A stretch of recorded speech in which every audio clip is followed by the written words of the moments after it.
SSC 2025 এই ব্যাচটা আমার কাছে সবসময় একটা আবেগের ব্যাচ। সারাটা জীবনই আমার কাছে এই ব্যাচটা স্মরণীয় হয়ে থাকবে, কারণ এই ব্যাচটা থেকেই আমি আমার অনলাইনের জার্নিটা শুরু করেছিলাম। তো এতদিন যাবৎ দীর্ঘ 10 মাস হয়েছে আমি এই প্ল্যাটফর্মে তোমাদের জন্য বিভিন্নভাবে স্টাডি ম্যাটেরিয়ালগুলো দিয়ে তোমাদের পড়াশোনা একটু হেল্প করতে চেষ্টা করতেছিলাম। জানি না কতটুকু সফল হয়েছি, কিন্তু তোমাদের থেকে আমি অনেক বেশি ভালোবাসা পেয়েছি, যেটা আমি কখনোই ভুলবো না। সো কালকে থেকে তোমাদের 10ই এপ্রিল বাংলা পরীক্ষা, এর মধ্যে থেকেই তোমাদের পরীক্ষাটা শুরু হয়ে গেল। দেখতে দেখতে পরীক্ষা শেষ হয়ে তোমরা কিন্তু এসএসসি থেকে এইচএসসিতে উঠে যাবা, ঠিক আছে? তো তোমাদের সাথে যে দীর্ঘ এতদিনের বন্ডিং, তো খুবই কষ্ট লাগতেছে যে তোমাদের আর কন্টিনিউয়াসলি আমি এসএসসির ক্লাসগুলো নিব না, কিন্তু এটা জেনে খুশি লাগতেছে যে আমি তোমাদের কিন্তু ছেড়ে দিচ্ছি না। আমি তোমাদের এইচএসসির ক্লাসগুলাও নিব। এইচএসসি তোমাদের যেই পদার্থবিজ্ঞান এবং আইসিটি আছে, জেনারেল সাবজেক্টে আইসিটি এবং সায়েন্সের সাবজেক্টে পদার্থবিজ্ঞান, আইসিটি এবং পদার্থবিজ্ঞানের ক্লাস এইচএসসিতে তোমরা আমার কাছে পাবা।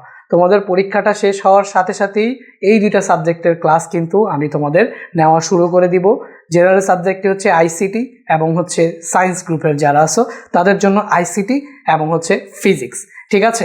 এছাড়াও তোমাদের পরীক্ষা চলাকালীন সময়ে গণিতে যারা দুর্বল আছো তারা শুধুমাত্র একটা ক্যালকুলেটর থাকলে কিভাবে পাস করে ফেলতে পারবা, ওভারঅল যারা এ প্লাস পাওয়ার স্টুডেন্ট তারাও এ প্লাস পাওয়ার জন্য যে এমসিকিউগুলোকে সলভ করতে হবে সেই এমসিকিউগুলো কিন্তু তোমাদের গণিত পরীক্ষাগুলোর আগে আমি দিব।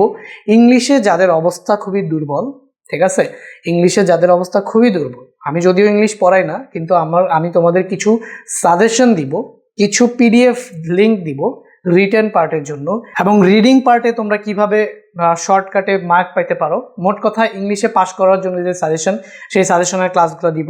পদার্থবিজ্ঞান পরীক্ষার আগে পদার্থবিজ্ঞান সাজেশন দিব, যেই প্রশ্নগুলো করলে পদার্থবিজ্ঞানের প্রত্যেকটা চ্যাপ্টারের যতগুলো কনসেপ্ট আছে সবগুলা ক্লিয়ার হয়ে যাবে। এবং পদার্থবিজ্ঞানে তোমাদের বহু নির্বাচনী ক্লাসও কিন্তু টাইপ ভিত্তিক, প্রত্যেকটা টাইপ থেকে একটা করে বহু নির্বাচনী ক্লাসগুলোও কিন্তু তোমাদের দিব, ঠিক আছে? তো অন্যান্যভাবে তোমাদের যতটুকু সম্ভব পরীক্ষা চলাকালীন সময়ে আমার পক্ষে যতটুকু সম্ভব ততটুকু গাইডলাইন তোমরা পাবা, এবং তোমাদের সবার জন্য শুভকামনা রইল। তোমরা পরীক্ষার হলে যাবা, ঠান্ডা মাথায় পরীক্ষাগুলো দিবা। ভাইয়া যে গাইডলাইনগুলো এতদিন যাবত দিয়েছিলাম সেগুলোকে ফলো করবা।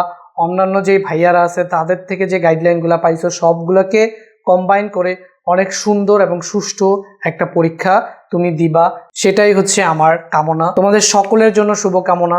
আল্লাহ তাআলা যেন তোমাদের সকলের মনের ইচ্ছা পূরণ করে, এই দোয়াই রইল সবার জন্য। এই যাত্রায় শেষ নয়, তোমাদের সাথে আবারও দেখা হবে সামনের ক্লাসগুলোতে। সবাই ততদিন পর্যন্ত মনোযোগ দিয়ে এক্সামগুলো দিতে থাকো। সবার জন্য অবিরাম ভালোবাসা।